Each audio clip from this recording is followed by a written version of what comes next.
So the film opens up with the familiar plot of Episode 5, which was expected as Episode 7 was very much a clone of Episode 4. The rebellion is fleeing the First Order as they've been recently discovered by them. The First Order consists of Snoke's ship, the Supremacy, several Star Destroyers, and of course the incoming Dreadnought. Hux talks about how Snoke has claimed this to be the moment where the First Order will snuff out the Resistance and orders the Dreadnought to decimate the base below. This is all fine, but the writers did not earn their pieces to be in these positions on the board. Like I said, the world building was very weak, but here is our scene regardless. Poe then approaches the Dreadnought with his X-Wing, and they do not immediately fire upon him despite declaring that he is in attack mode. I haven't seen any counter-arguments for this, and knowing Hux, it really does just come across as odd. Poe only contacts them with the message after they decide not to shoot him. He then tells them that he is Commander Poe Dameron. They would likely know him as the leader of the fleet, the man who took down the Starkiller base, the greatest pilot in the Resistance.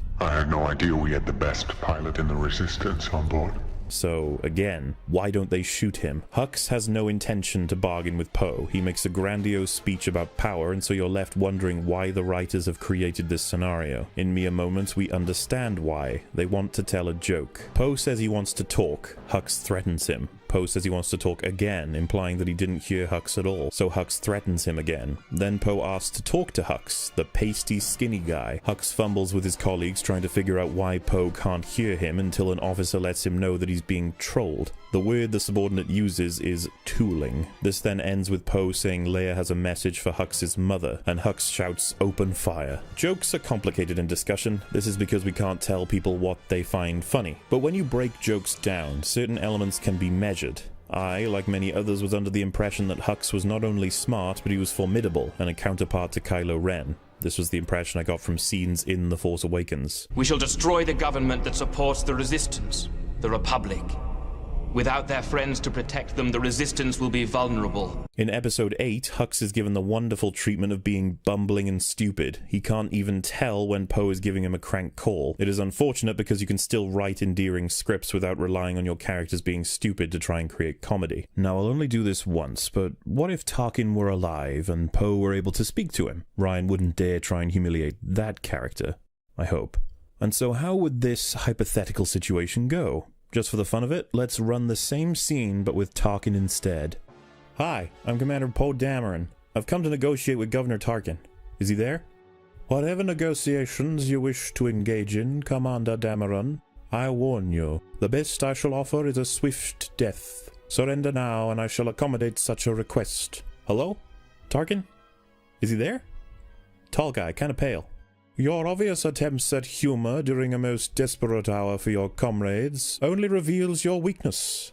Surrender or be destroyed. Oh, hey Tarky, there you are. You sound angry. I did destroy that giant base of yours after all. You still not over that? Or do you just sound angry all the time? Charming to the last. Though I would be more concerned with my own fleet if I were you, Commander. We need only a single suitable fighter to wipe out your pathetic resistance. You know, I was going to say the same thing. BB-8, punch it! Open fire! This dialogue achieves the same goal in terms of connecting us to Poe. He is intelligent by stalling the enemy, giving himself and his fleet time to prepare for the inevitable battle. He confidently confronts the enemy leader without fear and feeds into the enemy commander's bloodlust. This also allows the enemy to maintain their dignity. Hux sacrifices his intimidation in this scene in order to create a joke. A joke that doesn't land properly for a large portion of the audience. Hux only realizes he's being humiliated by the time Poe says, "Your mother." It's embarrassing. Now, I'm no scriptwriter, but my suggestion would hopefully achieve the same goal and leave the characters intact. It's nothing amazing, but I also didn't get 2 years to change it. We then see Poe is going to dart between the surface cannons of the Dreadnought and blow them up. This is fine. Poe is established as the greatest pilot in the Resistance. We can assume it is like his superpower. Other fighters fall prey to the cannons while he doesn't because he knows them so well, similarly to Anakin's abilities in the prequels. I'll try spinning, that's a good trick. On top of that, cannons don't always nail fighters immediately, so it's okay to assume that he's surviving for the most part thanks to his abilities. To add to this, as Poe is pulling this off, you could show us that the enemy is also in disbelief and desperation at the character's abilities. Throw in a line from the commander of the Dreadnought shouting something like this. It makes us aware that within the universe, what the character is doing is amazing and one of a kind.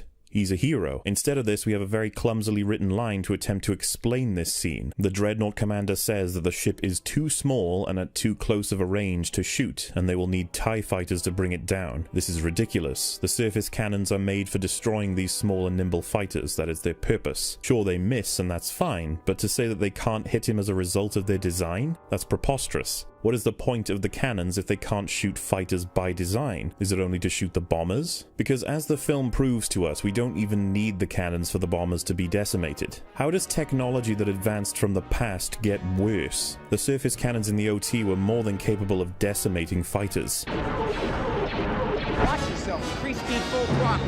What about that tower? You worry about those fighters, I'll worry about the tower. This makes the scene hard to stay attached to for many viewers, as we are now making up some new and strange rules about surface cannons to explain Poe's abilities when it would have been far easier to simply say he was talented. This line is also coaxed out of the commander by Hux, who apparently was unaware of this design flaw. Does he not have surface cannons on his own ship? So why is he curious that the ship hasn't been destroyed? We end up finding it hard to fear this ship because of its own incompetent design. Why aren't there any shields on the Dreadnought whatsoever that could prevent this as well as the incoming bombing? They stayed true to this in Rogue One just a year ago. Admittedly, Gareth Edwards was heading the project, but as you can see, they're using Y-wings to try and decimate a Star Destroyer. The Star Destroyer's shields make this difficult, so they disable it with previously established tech, going as far back as Episode 5. So it is possible to work with these things in new films. Because if we take this film seriously, by this line of logic, we are now dealing with the idea that any single fighter is a massive threat to a Star Destroyer in the future of space battles, as they cause a death by 1,000 cuts. If all that can stop Poe is fighters, then why haven't the fighters been scrambled already? Hux and the First Order arrived about 5 minutes ago now, and they were witness to a fleet just in front of them. It stands to reason that they may want to release fighters immediately, but they only do it in response to Poe destroying several cannons. This scene is already difficult to figure out the motivations and potential of each piece involved. But now we're changing the rules on what each ship is capable of. Poe is then shot very casually by the first fighter that encounters him, which does lend more clout to the idea that he isn't quite the impressive fighter pilot compared to that of Force Awakens' depiction of Poe and his X-Wing. That's one hell of a pilot! The reason this has happened is for tension and a joke. BB-8 ends up fixing the ship with slamming his head into the motherboard. This would be yet another example of a poorly executed goal. We want to have a moment of levity to solve a potential crisis in a funny way. That's fine. But please don't have BB-8 play whack-a-mole with electricity. It is distractingly strange as a problem to solve. It is beyond that of a video game even. So what would be an easy choice for this in terms of fixing technology in a funny way? Well, just yesterday I fixed a flashlight I was using by banging it on a table I was near. This is a real thing that happens, and you can make BB-8 get visually frustrated with a meticulous job he has to perform, only to make an angry beep and then slam his controls. Have Poe say something like, "That did it!" and BB-8 can have a robotic sigh. Again, endearing, rooted in some truth, and performs the task of levity rescuing tension. Like seriously, is shoving your head into a motherboard a real thing? Any of you guys ever done that? Regardless, Poe buys enough time for the Resistance to escape the base, and Leia commands Poe to return to the ship. He refuses because this is a chance to defeat a dreadnought. The interesting thing is that Leia says disengage your fleet, but Poe is alone, as the First Order made very clear. However, in mere moments, 8 bomber-class ships approach the dreadnought.